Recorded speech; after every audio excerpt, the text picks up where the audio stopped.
এক বছর পর আবারও মর্তলোকে এলেন দেবী দুর্গা। শনিবার সন্ধ্যায় দেবলোকে নিদ্রিত দেবীর নিদ্রা ভাঙার জন্য করা হয় দেবী বন্দনা পূজা, যাকে বলা হয় দেবীর বোধন। আর এই বোধনের মাধ্যমেই মর্তলোকে আগমন করেন মা দুর্গা।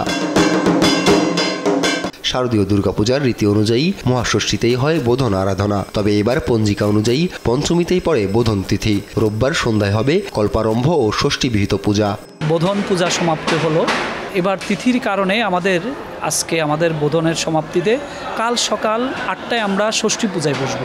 শনিবার সন্ধ্যা থেকেই ঢাকার মণ্ডপগুলোতে সাজ রব। দেবীর আগমনে আনন্দ ও প্রত্যাশার কথা জানান ভক্তরা। এই দিনের অপেক্ষায় আমরা সব সময় থাকি যে কবে ষষ্ঠী পুজো শুরু হবে।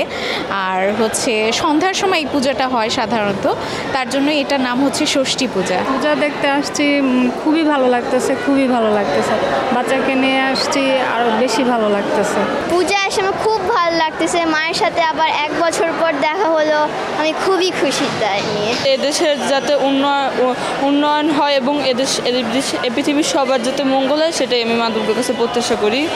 ভক্তদের মণ্ডপে আসার আহ্বানের পাশাপাশি শান্তিপূর্ণভাবে পূজা উদযাপনের আশা জানান ধর্মীয় নেতারা। আমরা সপ্তমী, অষ্টমী, নবমী 3 দিন আমরা 10,000 করে লোকের প্রসাদের আয়োজন করেছি। আমাদের ব্যাপক প্রস্তুতি রয়েছে। আমাদের নিরাপত্তার জন্য নিজস্ব 150 জনের একটা স্বেচ্ছাসেবক টিম রয়েছে। তাছাড়াও আইন শৃঙ্খলা বাহিনী রয়েছে আমাদের সাথে। আমরা প্রত্যাশা করি যে মানুষ শান্তিতে, নির্বিঘ্নে, নিরাপদে এবারে পূজাটাকে উদযাপন করতে পারবে। সোমবার মহাসপ্তমীতে চক্ষুদানের মধ্য দিয়ে ত্রিনয়নী দেবীর প্রতিমায় প্রাণ প্রতিষ্ঠা করা হবে। আপন অপু, দেশ টিভি, ঢাকা।